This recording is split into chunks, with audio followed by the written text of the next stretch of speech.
Hi guys, welcome back to my channel. I'm Wayne, and today I want to touch on a few things before you start your own business. One of the most important things I want to touch on is you need to do your research when you go into a certain trade. Like I myself, I do sublimation printing and I also do DTF printing. So even with a DTF printer, before, like a year before I bought my first printer, I did extensive research.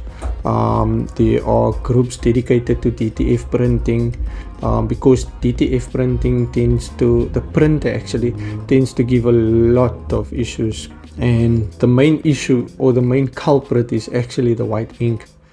And I actually chat with this one client of mine now in the week. I think it was on Monday or so, and he had an option between buying a TTF printer or a embroidery machine, and he chose the embroidery machine because his reason for not buying the TTF printer is because of all the issues that you get.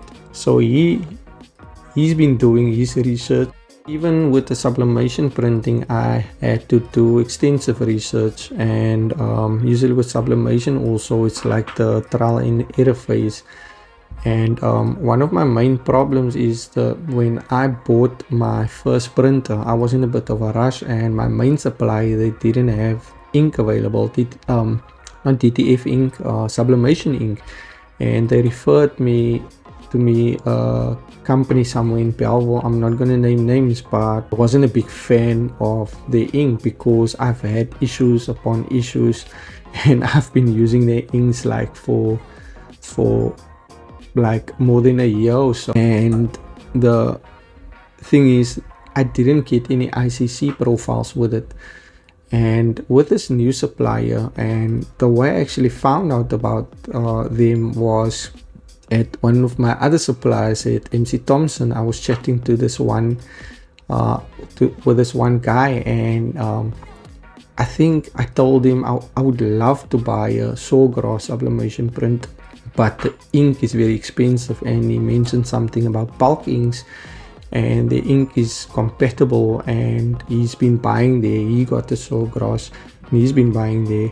And he asked me what printer I got. I told him I have an Epson. He says no, you can get that ink there also. So when my old printer packed up, it was the opportunity to use a new supplier also, and the experience was amazing from the get-go.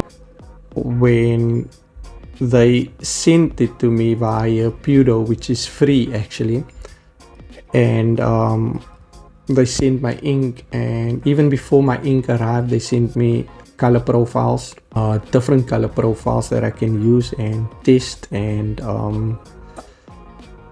they even has like an option, I think it's like for half an hour or so, for free, where he helps you like I think remotely or something like that. I didn't actually need that assistance, where he actually sets up your printer with the ICC profile based on which program you're using for your printing. And I've been using their ink ever since, and I haven't had any issues, and I don't think I would change anytime soon. And there's one more thing I want to talk to you guys about, and that is stress, pressure. Like they say, if you can't take the heat, get out of the kitchen. So if you're not good at dealing with stress, if you're not good at dealing with pressure, then starting your own business, I don't think it's a good idea for you, because you're going to go through a lot in the beginning stages. You're going to go through trial and error phases. You're going to go through the sleepless night phases. I've had my fair share where I had to get home, start working, and work through the night. The printer was printing throughout the night. I went to sleep, set my timer for half an hour every time. Then I wake up, put in paper so the printer can keep on running, because the order needed to go out the next morning. So the stress levels is through the roof. But as time progresses, you will start dealing with all those stress and all those pressure, you will learn to deal with it in a better way. Set yourself a time. I work from 8:30 to 5 o'clock. 5 o'clock is cut-off time. I don't respond to any messages unless it's a client that's coming to collect their stuff. Weekends off limits also, unless a client is coming to collect. And other thing I also did was I used to have like my business WhatsApp and my personal WhatsApp on one phone. I got myself another phone. I separated the two, so now I got my personal phone and my business phone. So yeah, so like I said, as time progresses, you will learn how to deal with all those things. And that's it for today's video, guys. I hope you enjoyed it. If there's anything you want me to touch on, you can drop a comment below and I will address it to the best of my knowledge. Thank you for watching.